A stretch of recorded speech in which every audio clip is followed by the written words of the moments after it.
from SamiraWilliams.com. I am logging on to say hi, happy Monday. I pray that you're well. I wanted to share an update live and give you a little support and love. Hang on. If my eyes are going in different directions, I am attempting to do this on both Facebook and IG at the same time. I am wanting to wish you happy Monday. I hope that you're well. So many people have been talking about and really bringing up this idea of like, I'm tired of doing all the things and I'm tired of things not working out the way I want them to. And I want to talk about that a little bit. Hang on. Sometimes it can be really hard. Hang on. Hang on. Sometimes it can be really hard to do what you know you need to do and to continue to do what you know you need to do when it feels like it's not working.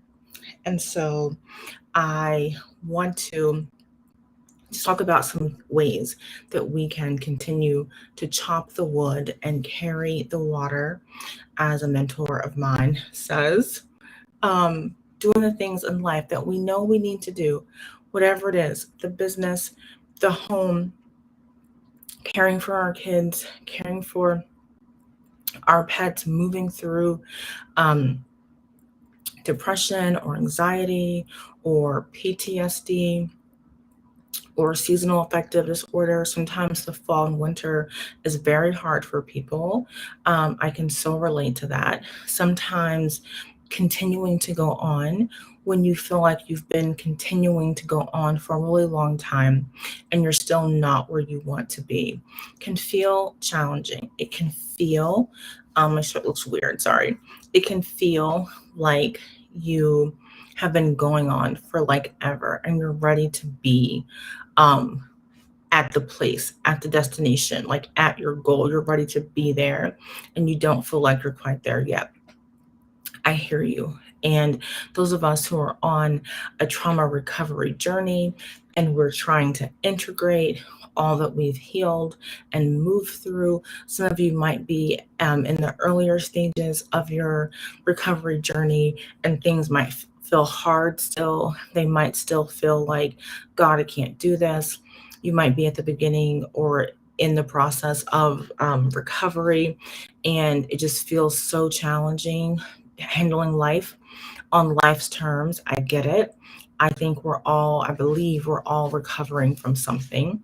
And the reality is, when we commit to this journey of becoming the best versions of ourselves, of living lives that we're proud of, it's never promised that it's going to be easy. And that's just a real reality that we have to face.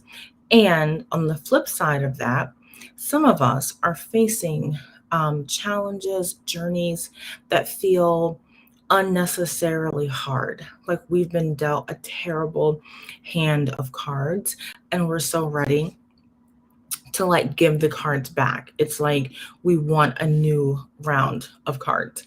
I see you and I hear you. What can be supportive when we're feeling like I'm over this, it's never going to work, life sucks, I can't believe it's going to be this way forever, like help. When we're in those moments, oftentimes it's a sign that we're on the precipice of a breakthrough. Oftentimes things get harder before they get better. It doesn't mean that they have to, but sometimes they do. And the reality is, when we are in those moments, in those seasons, it can be helpful to take a step back. It can be helpful to pause, put a pause button on life, pause for a moment, do something for yourself, take a break, right? Some of us have more access to this than others, and I so get that, and I honor wherever you find yourself. But take a break, even if it's 5 minutes. Take a step back, move out of your head into your body, and we can do that right now. If you're able to, if it's safe for you to place a hand on your heart and one on your belly, and just take some breaths with me right now. In through your nose, out through your mouth, and just breathe and just notice what you feel when you pause the doing and the thinking and the figuring out and the inner masterminding, right? When we just pause for a moment and feel your own heartbeat, when you connect to your own self and that essence, that energy that flows within you right now, that's beating your heartbeat, that's moving air through your lungs.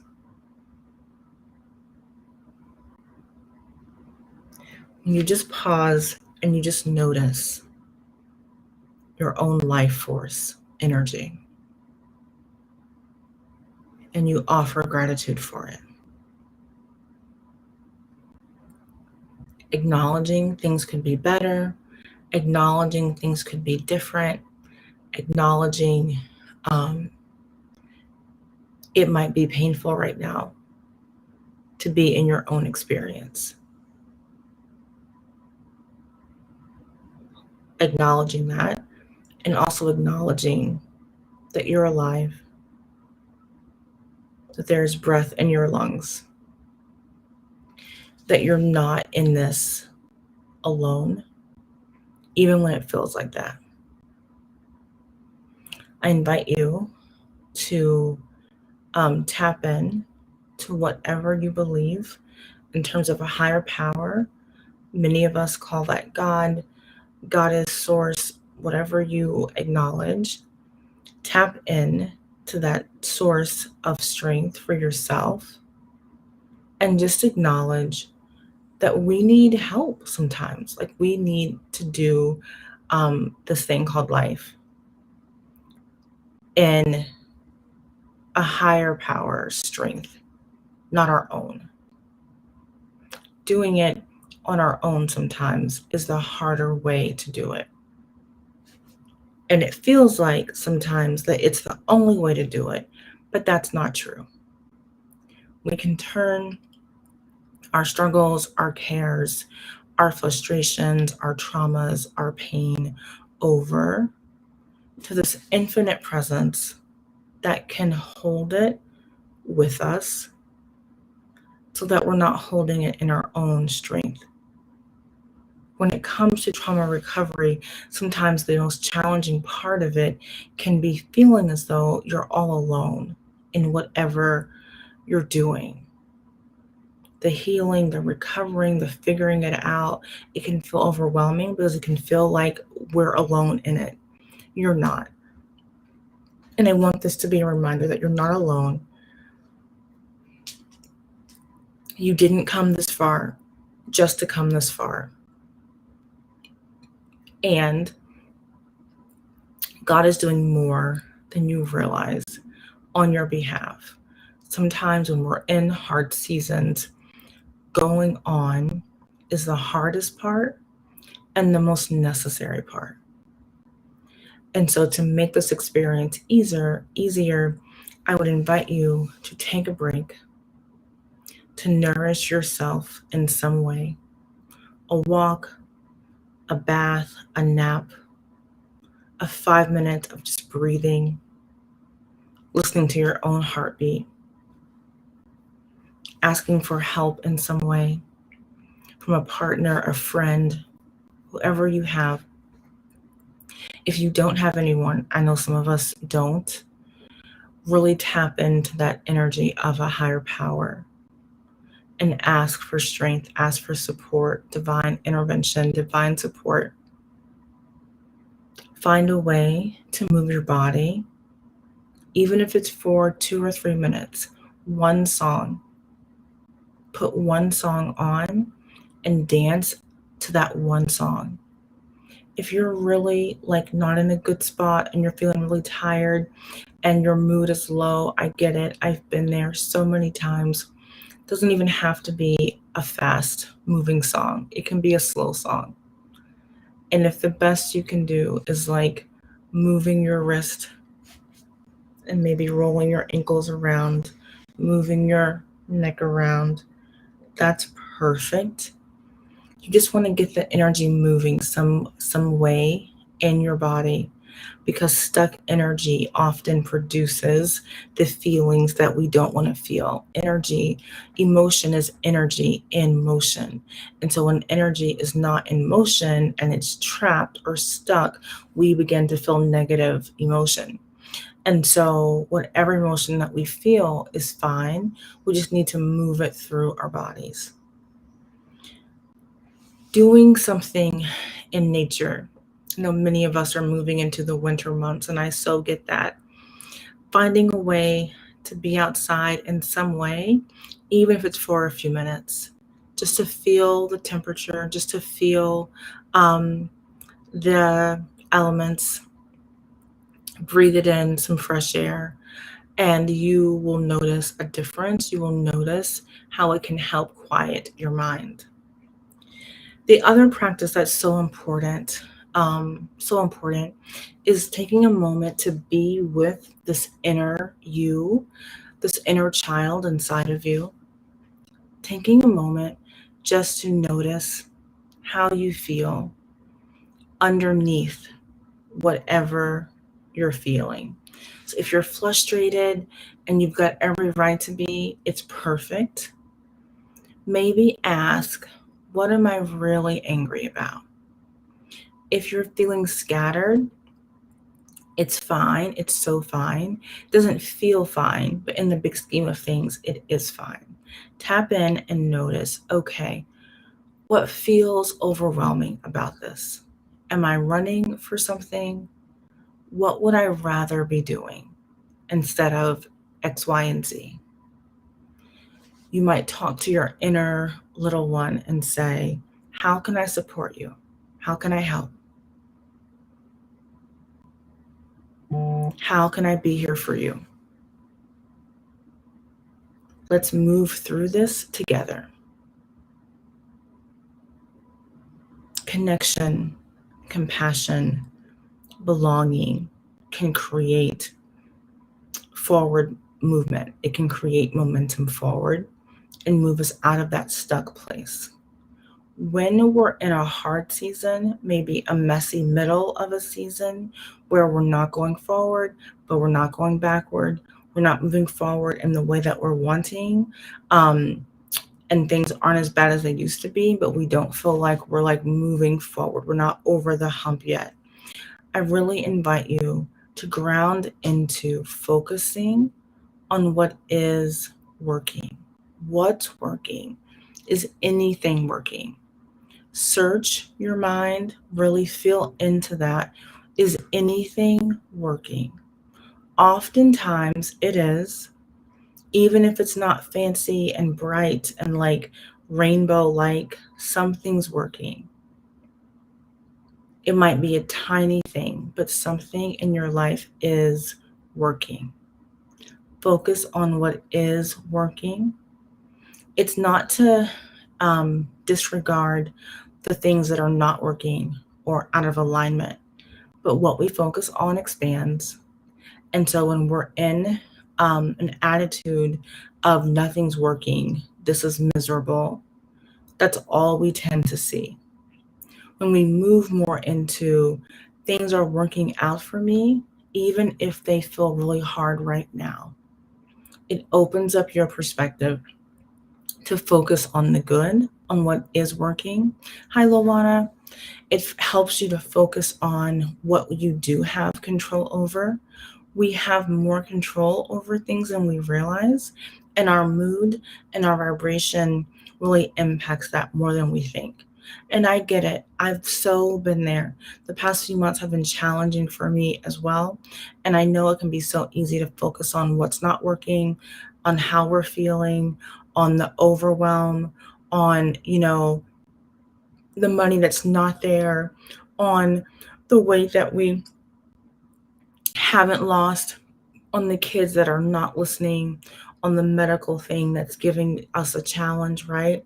When we can just tune in to what is something, anything that I can be grateful for? What is something about myself that I can celebrate? One step that you've taken, one thing that you followed through on. Is there any way that you have kept your word to yourself? Have you grown even, an inch in any area? Are you being more patient with yourself, with those that you care about? Are you following through on something? Have you apologized when you were wrong? Have you owned your part, even one time? Did you make your bed and you felt good about that, right? Have you eaten one thing that you feel good about? It doesn't have to be I'm winning at everything, right? For it to be important. It doesn't have to be I met my entire income goal for the month. Maybe you did. Awesome. Maybe you didn't. Awesome. Did you take one step in that direction? Many of you are, and I want to just bring presence to us acknowledging what's going right, what is working, and the good that we can focus on. Because that often brings us back into the present moment.